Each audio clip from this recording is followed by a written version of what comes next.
ជំរាបសួរក៏ដូចជាសួស្តីបងប្អូនទាំងអស់គ្នាជួបគ្នាជាថ្មីទៀតហើយជាមួយនឹង admin ហើយថ្ងៃនេះដែរគឺ admin នឹងលើកយករឿងថ្មីមួយដែលទៅបញ្ចេញផងដែរហើយរឿងហ្នឹងគឺមានចំណងជើងថា Rebound ប៉ុន្តែ admin ក៏សូមដាក់ចំណងជើងថ្មីឲ្យថ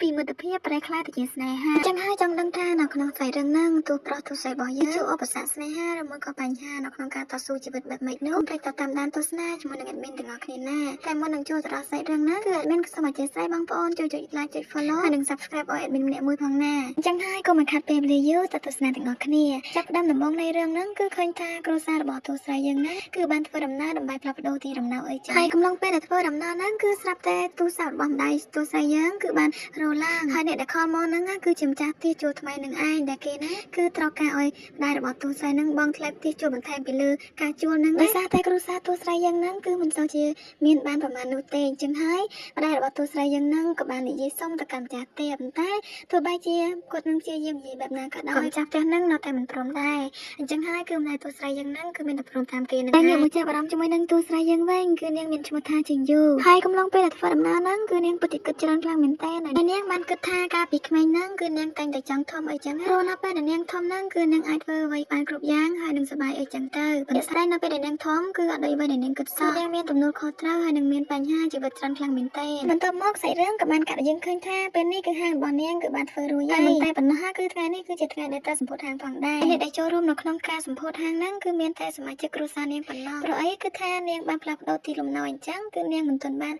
ស្គាល់ពីណាគេនោះទេអញ្ចឹងហើយគឺមានតែសមាជិកគ្រួសារនាងនឹងឯងតែទោះជាយ៉ាងណាក៏ដោយក៏ពួកគេនៅតែពេញចិត្តនឹងអ្វីដែលគេមានអីចឹងហើយនឹងសប្បាយរីករាយនៅក្នុងការបើកហាងថ្មីរបស់ពួកគេផងដែរហើយបន្ទាប់មកហ្នឹងគឺពួកគេទាំងអស់គ្នាហ្នឹងគឺបានចែកតួនាទីគ្នាធ្វើការអីចឹងដោយឪពុករបស់ទូស្រីយើងជាមួយនឹងប្អូនប្រុសនាងហ្នឹងគឺបានទៅចាត់លិខិតប័ណ្ណនៅមុខហាងចំណែកឯទូស្រីជាមួយនឹងម្ដាយរបស់នាងហ្នឹងគឺបានត្រៀមចាំនឹងទុកដាក់អីវ៉ាន់នៅក្នុងហាងតែងាកមកចាប់អារម្មណ៍ជាមួយនឹងឪពុកនាងជាមួយនឹងប្អូនប្រុសនាងហ្នឹងគឺឃើញថានៅពេលដែលចាត់លិខិតប័ណ្ណទៅគឺហាក់ដូចជាគ្មានអ្នកណាហ្នឹងចាប់អារម្មណ៍សោះតែប៉ុណ្ណាគឺថែមទាំងបោះលិខិតប័ណ្ណហ្នឹងនៅមុខពួកគាត់ទៀតផងដែលធ្វើឲ្យគាត់ហ្នឹងគឺពិតជាមិនសប្បាយចិត្តនោះឡើយហើយកំឡុងពេលដែលពួកគាត់ហ្នឹងកំពុងតែនិយាយគ្នាគឺស្រាប់តែទូស្រីរបស់យើងហ្នឹងគឺបានលើកចានដែលនាងមិនប្រយ័ត្នហ្នឹងក៏បានធ្លាក់ចាននឹងបែរហើយនៅពេលដែលពុកម្ដាយរបស់ជាងយូលើភ្លាមគឺថាពួកគាត់ទាំងពីរនាក់ហ្នឹងគឺប្រញាប់ប្រញាល់រត់មើលកូនស្រីអីចឹងណាហើយគាត់ទាំងពីរនាក់ហ្នឹងក៏បានសួរទៅកាន់ជាងយូថាមានชื่อกន្លែងណាអត់អីចឹងណាហើយទូស្រីរបស់យើងគឺអ្នកមានគិតអីនោះទេហើយបន្ទាប់មកហ្នឹងគឺម្ដាយរបស់ទូស្រីហ្នឹងក៏បានសួររកប្អូនប្រុសរបស់នាងដោយងាកទៅចាប់អារម្មណ៍ជាមួយនឹងប្អូនប្រុសរបស់នាងហ្នឹងក៏បានជួយធ្វើការអីហ្នឹងទេគឺគេហ្នឹងបែរជាទៅមើលកីឡានៅតុបអ្នកជិតខាងអីចឹងណាហើយដល់ពេលនោះដែរម្ដាយរបស់គេហ្នឹងក៏បានដាក់មហាគេឲ្យទៅជួយការងារបងស្រីរបស់គេនៅក្នុងហ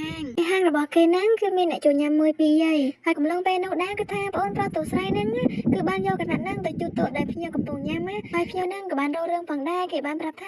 ាប្អូនប្រុសទូស្រីគឺបានជូតកណាត់ហ្នឹងដែលធ្វើឲ្យទឹកហ្នឹងក៏បានគឺខ្ទាតចូលទៅក្នុងចានគុយទាវរបស់គេតែឯប្អូនប្រុសរបស់ទូស្រីហ្នឹងក៏បានប្រកែកផងដែរថាកណាត់របស់គេជូតហ្នឹងគឺអត់ស្លាប់នោះទេគឺវាស្ងួតអញ្ចឹងគឺមិនអាចមានទឹកហ្នឹងខ្ទាតទៅចូលទៅក្នុងចានគុយទាវរបស់គេទេហើយដល់នោះដែរគឺតែប៉ែកហ្នឹងគឺព្យាយាមប្រកែកហ្មងគឺគេបានប្រាប់ថាប្អូនប្រុសទូស្រីហ្នឹងក៏បានមើលងាយគេអីចឹងណាហើយមិនតែប៉ុណ្ណាយ៉ាប៉ែកហ្នឹងក៏បានយកទឹកក្តៅទៅជាលើដៃប្អូនប្រុសរបស់ទូស្រីទៀតហើយនៅពេលដែលម្ដាយរបស់ឈិញយីឃើញគេក៏បានចាប់ទាញដៃរបស់ឈិញយីនឹងចូលទៅក្នុងហើយម្ដាយរបស់គេហ្នឹងក៏បានមកសម្រាប់សម្រួលជាមួយនឹងភ្ញៀវហើយគាត់ហ្នឹងគឺបានទៅយកគុយទាវចានថ្មីមកឲ្យយាយប៉ែកហ្នឹងតែមានណាដល់ពេលដែលគាត់យកមកដល់ភ្លាមហ្នឹងយាយប៉ែកហ្នឹងគាត់ក៏បានប្រាប់ថាគាត់លេងចង់ញ៉ាំហើយគាត់ហ្នឹងក៏បានដើរចាញ់ទៅទាំងដាក់តិនអស់លុយថ្លៃគុយទាវគេសោះហើយនៅពេលដែលគាត់ដើរមកដល់ក្រៅហ្នឹងគឺឃើញថាកង់របស់គាត់ហ្នឹងគឺបានធូរអស់ហើយធ្វើឲ្យគាត់ហ្នឹងគឺពិតជាមកខ្លាំងមែនតើងាកមកចាប់អារម្មណ៍ជាមួយនឹងទូឯកសីវិញគឺឃើញថាយើងដឹងហើយថាកង់យាយប៉ែកហ្នឹង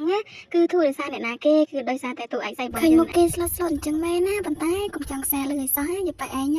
ទូសៃរបស់យើងឲ្យស្បៃហ្មងណាហើយពេលនេះគឺឃើញថាសាច់រឿងក៏បានកាត់យើងឃើញគ្រួសារទូសៃហ្នឹងគឺកំពុងតែរៀបចំកន្លែងគេងហើយនៅពេលដែលរៀបចំសពសក់ហ្នឹងគឺស្រាប់តែម្ដាយទូសៃហ្នឹងគាត់ចាប់បានកណាត់ពូខ្មៅមួយហើយនៅពេលដែលគាត់ចាប់កណាត់ពូខ្មៅហ្នឹងហើយគឺឃើញថាគាត់ដូចជាមានរឿងវ័យលាក់ទុកនៅក្នុងចិត្តអីចឹងព្រោះអីគឺថាទឹកមុខរបស់គាត់ហ្នឹងក៏អត់ស្បាច់ចិត្តនោះឡើយពេលដែលទូសៃរបស់យើងឃើញបែបនោះគឺនាងក៏បានកញ្ចក់កណាត់ហ្នឹងចាញ់ពីម្ដាយរបស់នាងហើយមិនតែប៉ុណ្ណោះគឺទូសៃរបស់យើងហ្នឹងគឺបានឲ្យកណាត់ហ្នឹងចូលផងដែរនិយាយទៅគឺថាគ្រួសាររបស់ទូសៃគឺសិតសឹងតែមិនសប្បាយចិត្តចំពោះរឿងហ្នឹងណាសម្បីតែប្អូនប្រុសហើយនិងពួករបស់នាងហ្នឹងក៏អត់សប្បាយចិត្តផងដែរដោយយើងហ្នឹងក៏បានដឹងនោះឡើយថាគ្រួសាររបស់ទូសៃយើងកាលពីមុនហ្នឹងគឺជួបរឿងហើយនឹងបញ្ហាអ្វីខ្លះនោះហើយមិនតែប៉ុណ្ណោះទូសៃរបស់យើងជាងយូរហ្នឹងនាងក៏បានសម័យយើងឃើញផងដែរថាកាលពីមុនហ្នឹងគ្រួសាររបស់នាងក៏បានធ្លាប់តាត់ជាមួយនឹងបូយ ហើយនឹងគ្រឿងមួយអាប់អីផ្សេងៗផងដែរដោយយ៉ាងហ្នឹងក៏ដឹងថារបស់ហ្នឹងគឺជារបស់ពីណាគេនោះទេហើយនាងក៏បានសម្លឹងមើលទៅពីអ្នកជិតខាងផងដែរតែគេនោះគឺបានបើកភ្លើងហើយនាងក៏បានឃើញឈ្មោះអាកូនកណ្ដឹងហ្នឹងហើយមើលតែនាងគឺពិតជាចាប់អារម្មណ៍ជាមួយនឹងអាកូនកណ្ដឹងហ្នឹងខ្លាំងមែនតើហើយបន្ទាប់មកហ្នឹងគឺឃើញថាជាយូរហ្នឹងគឺនាងកំពុងតែសម្លឹងមើលជាមួយនឹងអាសិផាសរសេរមួយក្បាលហ្នឹងហើយភ្លាមនោះដែរគឺម្ដាយរបស់នាងហ្នឹងក៏បានដើរចូលមកហើយដល់ពេលដែលនាងឃើញម្ដាយរបស់នាងភ្លាមគឺនាងហ្នឹងក៏បានទុកសិភៅហ្នឹងហើយលាក់ពីម្ដាយរបស់នាងដែលយើងហ្នឹងបានដឹងថាសិភៅហ្នឹងគឺជាសិភៅវ៉ៃនោះឡើយពីម្ដាយរបស់នាងចេញផុតទៅហ្នឹងគឺនាងក៏បានមើលជាមួយនឹងសិភៅហ្នឹងម្ដងទៀតហើយដល់ពេលដែលជាយូបើកទៅគឺឃើញថានៅក្នុងសិភៅហ្នឹងគឺមានរូបថតបរិសម្នាក់ដែលយើងហ្នឹងដឹងថាបរិសម្នាក់ហ្នឹងគឺជានរណានោះឡើយហើយព្រឹកថ្ងៃថ្មីក៏បានមកដល់ហើយពេលនេះឃើញថាជាយូនាងបានដើរទៅកន្លែងមួយដោយកន្លែងហ្នឹងដល់ពេលដែលនាងដើរទៅដល់នាងបានសរសេររៀបរាប់ពីអារម្មណ៍របស់នាងហ្នឹងចូលដល់ក្នុងសិភៅហើយដល់ពេលដែលនាងកំពុងតែអង្គុយសរសេរសោកសៅយើងបានឃើញជាមួយនឹងបរិសម្នាក់នៅលើដើមឈើហ្នឹងមកជាយូបានរើសស្លឹកឈើមួយដាក់ចូលទៅក្នុងសម្បត្តិផងដែរហើយពេលនោះគឺស្រាប់តែបរិសម្នាក់ហ្នឹងគឺបានមកយកសម្បត្តិរបស់នាងហើយមិនតែប៉ុណ្ណាគឺថែមទាំងថាជាយូរបស់យើងហ្នឹងយកស្លឹកឈើគេទៀតផងតែមានក៏សូមណែនាំតែម្ដងទៅបរិសម្នាក់នោះមានឈ្មោះថាមីងសៀងដែលគេហ្នឹងគឺជាតួឯកប្ររបស់យើងនឹងឯងដល់ពេលដែលជួបគេភ្លាមគឺថាកូនកំមុំគេតែម្ដងបែបណាមិនតែប៉ុណ្ណោះហ្នឹងគេក៏បានអានឈ្មោះរបស់តួស្រីរបស់យើងផងដែរហើយគេថាឈ្មោះតួស្រីរបស់យើងហ្នឹងគឺពិតជាធម្មតាខ្លាំងណាស់ដោយគេចង់ថាឈ្មោះតួស្រីរបស់យើងហ្នឹងអត់ព្រោះអត់លុយអីចឹងចាប់មកបែបហ្នឹងជួបគេភ្លាមរករឿងគេតែម្ដងសង្ស័យចង់ញ៉ែកូនកំមុំគេឲ្យមកទៅហើយនៅពេលនោះគឺថាឈិញយូរបស់យើងហ្នឹងគឺនាងហាក់ដូចជាមកខ្លាំងហើយនាងហ្នឹងក៏បានកញ្ចក់សម្បត្តិហ្នឹងពីដៃរបស់តួប្រុសផងដែរតួប្រុសរបស់យើងហ្នឹងគឺគេឲ្យនោះទេហើយឈិញយូហ្នឹងបំរុងនឹងដើរចាញ់ហើយណាគេក៏អត់ឲ្យឈិញយូហ្នឹងទៅទេហើយគេក៏បាននិយាយថាចង់ដឹងអត់ថាគេដឹងឈ្មោះហើយនាងហ្នឹងក៏បានប្រាប់ថាគេអត់ចង់ដឹងនោះទេហើយណាមួយលោកហ្នឹងក៏ស្គាល់ខ្ញុំផងដែរហើយពេលនោះតួប្រុសរបស់យើងហ្នឹងគេបានប្រាប់ថាគេហ្នឹងគឺស្គាល់តួឯកស្រីរបស់យើងតួស្អីស្រីរបស់យើងហ្នឹងគឺនាងអត់ខ្វល់នោះទេនាងក៏បានដើរចេញអីចឹងហើយដល់ពេលដែលនាងដើរចេញហ្នឹងស្រាប់តួប្រុសហ្នឹងក៏បានហៅឈ្មោះបងស្រីរបស់នាងហើយនៅពេលដែលតួស្រីរបស់យើងដើរចាញ់ហើយហ្នឹងគឺស្រាប់តែតួប្រុសរបស់យើងក៏បានហៅឈ្មោះថាប៉ៃយូតែឈ្មោះនោះគឺជាឈ្មោះបងស្រីរបស់តួស្រីយើងណាមិនតែប៉ុណ្ណាតួប្រុសហ្នឹងក៏បានមកចាប់ដៃតួស្រីទៀតផងហើយតួស្រីនៅពេលឃើញអញ្ចឹងនាងពិតជាក្លាហានខ្លាំងណាស់នាងក៏បានខំដៃតួប្រុសទៀតហើយបន្ទាប់មកនាងក៏បានរត់ចាញ់បាត់ទៅហើយបន្ទាប់មកស្រីរឿងក៏បានកាក់យើងឃើញពេលនេះគឺតួស្រីរបស់យើងណានាងកំពុងតែអង្គុយញ៉ាំបាយជាមួយនឹងប្អូនប្រុសរបស់នាងប្អូនប្រុសរបស់នាងហ្នឹងនៅពេលដែលញ៉ាំហ្នឹងគឺចាប់យកម្ហូបហ្នឹងច្រើនខ្លាំងមែនទែនហើយនៅពេលនោះដែរគឺថាតួស្រីហ្នឹងក៏បានវាយដៃគេហ្នឹងគេបានញ៉ាំច្រើនពេកតួអាម៉ាក់ញ៉ាំខ្លះផងហើយពេលហ្នឹងគឺថាម្ដាយរបស់គេហ្នឹងក៏បានលឺផងដែរដោយគាត់នឹងបានប្រាប់ថាអត់អីទេកូនញ៉ាំចាព្រោះម៉ាក់ហ្នឹងគឺញ៉ាំរួចហើយម្ដាយក៏បានមកអង្គុយជាមួយនឹងកូនផងដែរដោយគាត់ហ្នឹងក៏បាននិយាយថាការដែលផ្លាស់ប្ដូរទីលំនៅហើយនឹងផ្លាស់ប្ដូរសាលាហ្នឹងវាពិតជាពិបាកខ្លាំងណាស់ហើយអស់តួស្រីហ្នឹងចាប់ផ្ដើមខិតខំប្រឹងប្រែងរៀនសូត្រអីចឹងហើយកំពុងតែនិយាយគ្នាហ្នឹងគឺស្រាប់តែឪពុកតួស្រីក៏បានដើរចូលមកហើយគាត់បាននិយាយពីហាងរបស់គាត់ហ្នឹងដោយសារតែហាងហ្នឹងក៏អត់សូវមានភ្ញៀវសោះហើយម្ដាយតួស្រីក៏បានប្រាប់ថាអត់អីនោះទេព្រោះហាងរបស់យើងគឺទៅនឹងបើកតែពេលដែលបើកយូរទៅច្បាស់ជាមានភ្ញៀវជាមិនខានហើយពេលនេះសាច់រឿងក៏បានកាន់តែយើងឃើញតួស្រីហ្នឹងគឺនាងកំពុងតែអង្គុយធ្វើវិញយ៉ាងហើយនៅពេលនាងអង្គុយហ្នឹងគឺម្ដាយរបស់នាងក៏បានដើរចូលមកហើយមិនតែប៉ុណ្ណោះគឺម្ដាយរបស់នាងក៏បានឃើញជាមួយនឹងសភៅម្នាក់គេទៅសេហើយនឹងនិយាយអំពីការអប់រំពីបញ្ហាសុខភាពផ្លូវភេទអីចឹងម្ដាយរបស់គាត់ហ្នឹងគឺពិតជាបារម្ភពីកូនស្រីខ្លាំងណាស់គាត់បាននិយាយថាយូកូនជាកូនស្រីអញ្ចឹងហើយនៅពេលដែលកូនតាណាឬក៏តរៀនអីហ្នឹងគឺកូនត្រូវតែមើលថែខ្លួនឯងឲ្យបានល្អហើយនឹងមានភាពប្រុងប្រយ័ត្នមុននឹងធ្វើអ្វីមួយអីចឹងឯឈិញយូនៅពេលដែលលើម្ដាយរបស់នាងនិយាយបែបនោះនាងគឺមិនបានតបតអ្វីនោះឡើយហើយនាងក៏បានតែកាត់ក្តារអីចឹងណានៅពេលដែលនាងកាត់ក្តារទៅនាងមិនបានប្រយ័ត្ននោះឡើយដែលធ្វើឲ្យដៃរបស់នាងហ្នឹងក៏បានមុតផងដែរហើយម្ដាយរបស់នាងគឺពិតជាបារម្ភពីនាងខ្លាំងណាស់តែបន្តនាងផងហើយនឹងរត់ទៅយកបងបាត់ដបោនឹងឲ្យនាងផងដែរហើយបន្ទាប់មកសាច់រឿងក៏បានកាត់ឲ្យយើងឃើញប្អូនប្រុសរបស់តួស្រីហ្នឹងគឺគេកំពុងតែរើអីវ៉ាន់ជាមួយនឹងកាបូបមួយហើយនៅពេលគេរើចុះរើឡើងស្រាប់តែឃើញស្រោមជើងមួយដែលស្រោមជើងហ្នឹង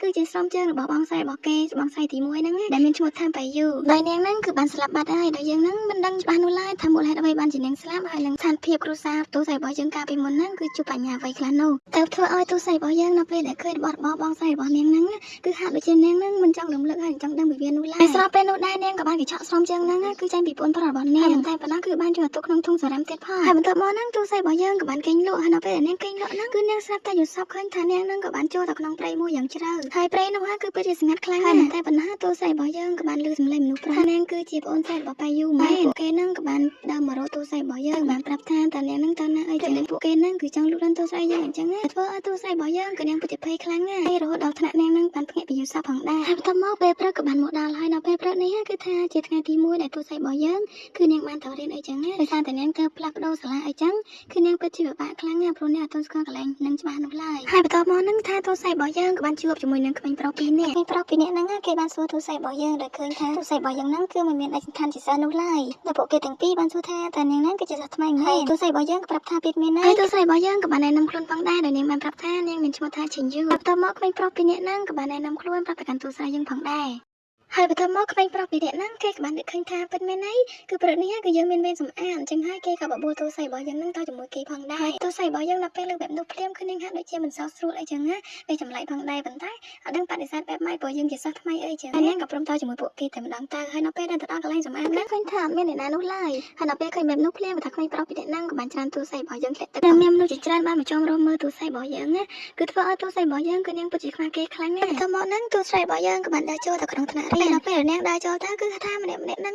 ក៏បានខ្សឹបខ្សៀវពីនាងអីចឹងណាដោយសារតែនាងហ្នឹងគឺជាសិស្សបន្ទាប់មកលោកគ្រូបានណែនាំទូរស័ព្ទរបស់យើងទៅកាន់មិត្តភ័ក្តិនៅក្នុងថ្នាក់លោកគ្រូហ្នឹងក៏បានប្រាប់ថាទូរស័ព្ទរបស់យើងមានឈ្មោះថាឈីយូដែលនាងទើបនឹងផ្លាស់ប្ដូរសាលាមកឈីយូក៏បានដើរទៅអង្គុយតុហើយនៅពេលដែលនាងទៅអង្គុយហ្នឹងនាងក៏បានបើកជាមួយនឹងប្រអប់ពេជ្ររបស់នាងប៉ុន្តែប្រអប់ពេជ្ររបស់នាងហ្នឹងគឺមានកញ្ចក់ហើយនៅពេលនោះដែរស្រាប់តែនាងមើលតាមកញ្ចក់ហ្នឹងគឺឃើញទូប្រុសរបស់យើងក៏រៀនស្រាក់ជាមួយនាងនៅពេលនោះទូប្រុសបានដឹងថាទូស្រីហ្នឹងគឺមើលគេតាមកញ្ចក់អីចឹងទូស្រីក៏បានបែរទៅក្រោយហើយដល់ពេលបែរទៅចាគឺជាទូប្រុសរបស់យើងពិតមែនហើយទូស្រីរបស់យើងក៏បានសម័យផងដែរកាលតែគេធ្លាក់ទឹកមុនហ្នឹងគឺបានទូប្រុសរបស់យើងហ្នឹងឯងជាអ្នកជួយប៉ុន្តែដោយសារតែនាងស្វាងភ្នែកនាងមើលអត់ច្បាស់តែដឹងថាជាទូប្រុសតែគេហ្នឹងគឺជាសុភាពបរោះជីសេះសោះមើលអត់ឃើញគេអីណាយ៉ាប់ហ្មងជាយូរយើងហ្នឹងហើយបន្ទាប់មកហ្នឹងថ្នាក់របស់គេក៏បានដល់មកសម្រាប់ចេញលេងហើយនៅពេលនោះគឺទូប្រុសរបស់យើងក៏បានដើរមកពីក្រោយទូស្រីរបស់យើងផងដែរដោយគេហ្នឹងគឺបានហៅទូស្រីថាប្អូនស្រីរបស់បៃយូតែគេហ្នឹងអត់ទាន់ស្គាល់ឈ្មោះទូស្រីយើងហើយក៏បានបង្ហាញដៃរបស់គេអីចឹងដោយសារតែទូស្រីរបស់យើងធ្លាប់ខំដៃគេហើយទូស្រីរបស់យើងហ្នឹងគឺអ្នកអត់ខ្វល់នោះឡើយហ្នឹងបានដើរចេញទៅបាត់ទៅតែមើលតើទូប្រុសរបស់យើងគឺហាក់ដូចជាចាប់អារម្មណ៍មួយកូនស្រីគេខ្លាំងមែនទេហើយមើលទៅតាមញ៉ៃគេរហូតយកមកបែបហ្នឹងថ្នាក់រៀនក៏បានចាប់ផ្ដើមចូលរៀនឡើងទៅញ៉ាំដល់ពេលចូលរៀនមកហ្នឹងគឺថាអ្នកគ្រូក៏បានបង្រៀនអំពីរបៀបការពារពីការបៀតបៀនផ្លូវភេទអីចឹងហើយនៅពេលនោះដែរគឺថាទូស្រីរបស់យើងគឺនាងហាក់ដូចជាមិនចាប់អារម្មណ៍សោះហើយនៅពេលនោះគ្រូក៏បានឲ្យទូស្រីរបស់យើងហ្នឹងក៏ឆ្លើយសំណួរឲ្យទូស្រីរបស់យើងដោយសារតែនាងហ្នឹងក៏បានចាប់អារម្មណ៍ជាមួយនឹងមេរៀនដែលគ្រូបានបង្រៀននោះឡើយហើយនៅពេលដែលទូស្រីរបស់យើងបើកសិភៅមេរៀនទៅគឺឃើញថាសិភៅហ្នឹង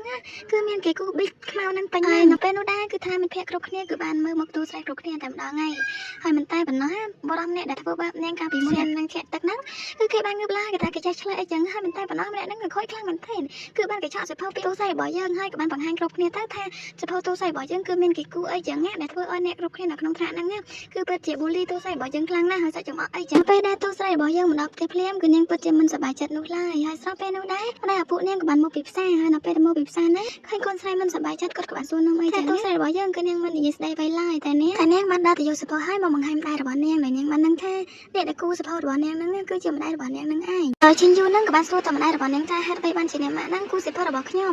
ំហើយម្ដាយហ្នឹងក៏បានតបថាដោយសារតែកូនហ្នឹងគឺតើបតែនឹងអាយុ17ឆ្នាំអញ្ចឹងហើយគឺគាត់មិនត្រូវរៀនជាមួយនឹងបញ្ញាផ្លូវពេទ្យហ្នឹងទេតែឈិនយូគេក៏បានប្រាប់ថាតែហ្នឹងគឺជាមេរៀនកម្មវិធីរបស់សាលាអញ្ចឹងហើយគឺកូនត្រូវតែរៀនតែម្ដាយទូស្រីរបស់យើងហ្នឹងគឺហាក់ដូចជាគាត់ហ្នឹងគឺធ្លាប់ប៉ះពាល់អារម្មណ៍ជាមួយនឹងរឿងហ្នឹងអីចឹងទៅធ្វើឲ្យគាត់ហ្នឹងគឺពិតជាខឹងខ្លាំងណាស់ហើយព្រឹកថ្ងៃថ្មីក៏បានមកដល់ហើយនៅពេលដែលឈិនយូរបស់យើងគេដល់សតហ្នឹងគឺស្រាប់តែបែរតែឃើញជាមួយនឹងពេញសៀងហើយនៅពេលដែលឃើញភ្លាមគឺទូស្រីរបស់យើងគឺចាប់ផ្ដើមកិច្ចយកតែម្ដងហើយចំណែកឯទូប្រុសរបស់យើងនៅពេលឃើញបែបនោះគេក៏ប្រញាប់រត់តាមហើយគេក៏បានប្រាប់ថាអ្វីបានជាអ្នកហ្នឹងកិច្ចមកពីខ្ញុំអញ្ចឹងក្រែងយើងគឺជាមិត្តរួមថ្ងៃហើយឈិនយូគេក៏បានប្រាប់ថាគេណាបានកិច្ចនោះទេហើយលោកហ្នឹងដល់តាមខ្ញុំហ្នឹងចង់បានអ្វីពីខ្ញុំតើហើយគឹមសៀងហ្នឹងគេក៏បានលើកដៃរបស់គេប្រាប់ថាដោយសារតែហ្នឹងបានខំដៃរបស់ខ្ញុំកាលពីថ្ងៃមុនហើយនៅពេលដែលទូស្រីរបស់យើងលើកបែបនោះភ្លាមគេក៏បានប្រាប់ថាឲ្យទូប្រុសហ្នឹងខំដៃរបស់គេវិញតើដើម្បីឲ្យរួចគ្នាតែគឹមសៀងគេលើទូស្រីរបស់យើងនិយាយបែបនោះគេក៏អស់សំណើចផងដែរដែលគេហ្នឹងបាននិយាយថាបើសិនជានាងជាសិស្សដែលក្លាហានពិតមែនណាគឺវាងាយស្រួលនោះទេគ្រាន់តែនាងធ្វើ homework ឲ្យខ្ញុំហ្នឹងគឺចប់បាត់ហើយឈិនយូហ្នឹងគេប្រាប់ថាគេណាមានពេលវេលាគ្រប់គ្រាន់ក្នុងការធ្វើឲ្យនោះទេដោយសារតែគេហ្នឹងគឺមានការងាររបស់គេផងដែរហើយនៅពេលលើកបែបនោះភ្លាមគាត់ថាគឹមសៀងហ្នឹងគេប្រាប់ថាអ្នកប្រកាសអត់ថាអ្នកហ្នឹងមានពេលវេលាហើយអ្នកមិនចង់ដឹងទេ